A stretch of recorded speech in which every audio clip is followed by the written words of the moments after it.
Think you've ticked off all the sites on mainland Singapore? Time to head offshore! Out here, the ocean's the entertainment. Oh my gosh! I'm Dwayne Lau, theater actor, storyteller, professional oversharer. I was 18 when my hair started falling out. And part-time thrill seeker. Today, I'll show you 3 ways to dive into Singapore's maritime world and put my balance, sea legs, and lung power to the test.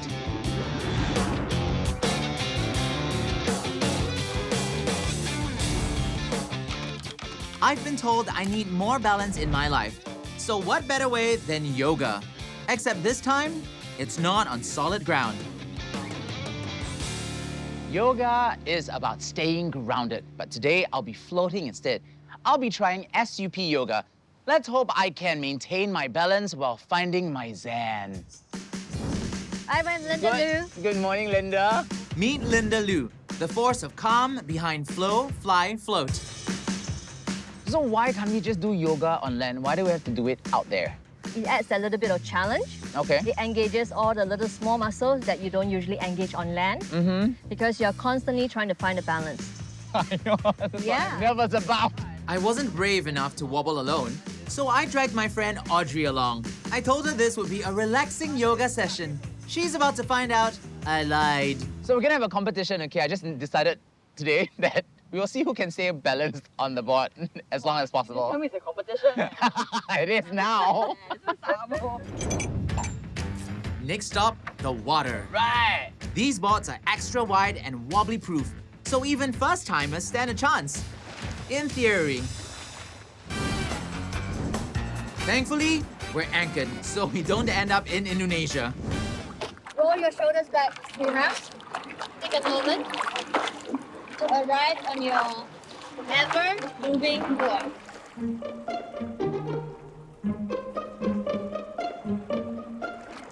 Alright, so we're gonna do some cat cow. Inhale, tailbone up, belly down, squeeze the shoulder blades, lift up. Exhale, tailbone down. So far, so good. Time to level up from Zen light to full yogi mode. Extend the left leg back. Extend your right hand forward. Fingertips on the board. Only if you're balanced, hands off. Oh! Every micro adjustment, okay fine, wobble, counts. Your core, your focus, your ego, they're all working overtime. But the best tip for SUP yoga, just have fun. Now we're gonna move on to downward dog. Tuck your tail. Keep your hips up. Let's go! Oh! Audrey's pulling off a picture-perfect downward dog. I look like a confused Labrador on ice. No! It's okay. Falling here isn't failure. It's part of the class. The real yoga is getting back on the board and trying again. And again. Oh my gosh! And again. How are you doing this? Okay, find the sand. Tip 2, don't fight the waves, flow with them. I finally think I'm getting the hang of these poses. But lying flat in the Savasana may be my true calling. Woo! So, SUP yoga was definitely a refreshing experience. Yes, I had a couple of falls, but I think I did better than Audrey nonetheless. So if you're looking for a great time and you love yoga and you want to laugh with your friends, SUP yoga is the way to go. After all that wobbling, I need something solid. Chips over twice the size of apartment blocks should do it.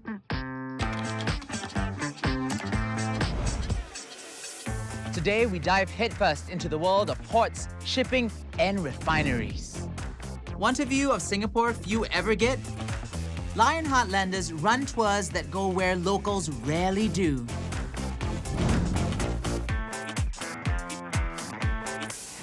Hi! Hi. Hi, I'm Dwayne. Dwayne. I'm Grace. Hi, Grace. Let's head out to the sea. Let's go! Are you ready for this? At any one moment, more than 1,000 vessels crowd these waters around Singapore. I'm right in the middle of one of the world's busiest ports, and it is wild. It's like a city on water, only with way more horns and fewer traffic lights. First stop, Pasir Panjang, the biggest of them all. Each crane along this 13-kilometer-long quay can reach across 24 rows of containers, Oh my gosh, yes! basically lifting skyscrapers worth of cargo on and off these giant ships. Do you want to make a guess how many containers ships can carry these days? 1,005. 24,000. Wow! That's how I big would have these never vessels- guessed that. Okay. Yeah. I'm told ships like these move about 80% of the world's goods, including most of what we order online. We click, we buy, they do the heavy lifting. We barely notice it, but every online order depends on terminals like Pasir Panjang, widely linking Singapore to the world. Maritime's invisible just like Wi-Fi, and you know how cranky we get when that drops out. The port's definitely impressive, but the real treat? Sneaking a look at Singapore's secret islands. How many islands make up Singapore? 7. Just making a wild guess, yeah, I really don't know. 64. Sorry. One thing that people do not realize is that we have all these little islands, Yeah. and many of these islands have different functions. One of these islands is Pulau Bukom, a refinery off limits to most. We're getting a rare close-up at Singapore's secret energy room. And nearby is Pulau Sebaru, one of Singapore's mega pit stops where ships tank before sailing the world. It's now gearing up to provide greener fuel options too. But it's not all steel and smoke out here. Some islands come with family drama. The Sisters Islands were named after Lena and Mina, sisters who would rather drown together than be torn apart by pirates. Where they vanished, 2 islands rose. So we're going to walk this way. All right, let's go. Today, the sisters are part of Singapore's first marine park. Around the island, you'll find little spaces set aside for wildlife. And the star attraction, a $1 million man-made lagoon tidal pool. It's like an infinity pool with crabs. They actually have constructed a seawall. Yes. So this is actually to retain the water from emptying out into the sea. create a lagoon. To create a lagoon. This is actually helpful for the seagrass habitat as well as your mangroves. So I would see things like if I go down there, I'll see something like the moon snail, the flower crab. Some sea stars. Tidal pools are just the teaser for Singapore's marine life. The main show, Singapore's reef scene. Yes, we have one.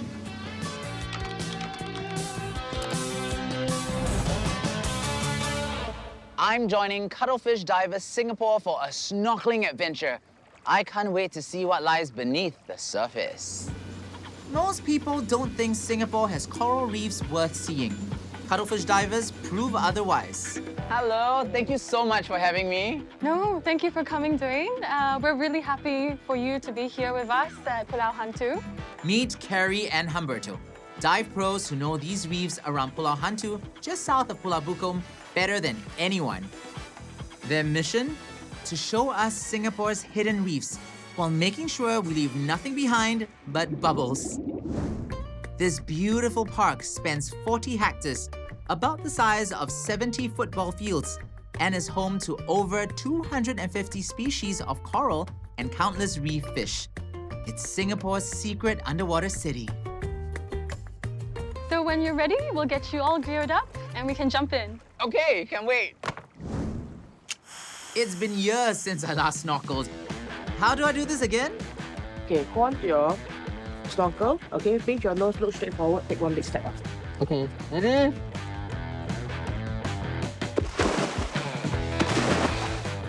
Top snorkeling tips. Lie flat, relax, and keep your flippers off the coral. One wrong kick and you're crushing coral that's working overtime to keep the ocean alive. It's a little murky down here today, but that's the reality with water sports. Some days are better than others, But look close enough and you'll spot the sea life doing its thing. Here's the cast of characters you might meet underwater. Brain corals that filter the water, sponge corals that keep it clean, and nudibranchs, flamboyant little sea slugs that show the reefs in good shape. It's a whole new world out there. We saw a lot of creatures. There were two white sea slugs that were stuck together, and it was really pretty, and apparently they're very rare. We were very lucky to see it today. I came here looking for an adventure, but I think I found a new way to relax among the fishes and the corals in this beautiful water. Today, I balanced, bobbed, and breathed my way through the sea. It was equal parts zen, chaos, and beauty. Turns out the ocean and I have a lot in common.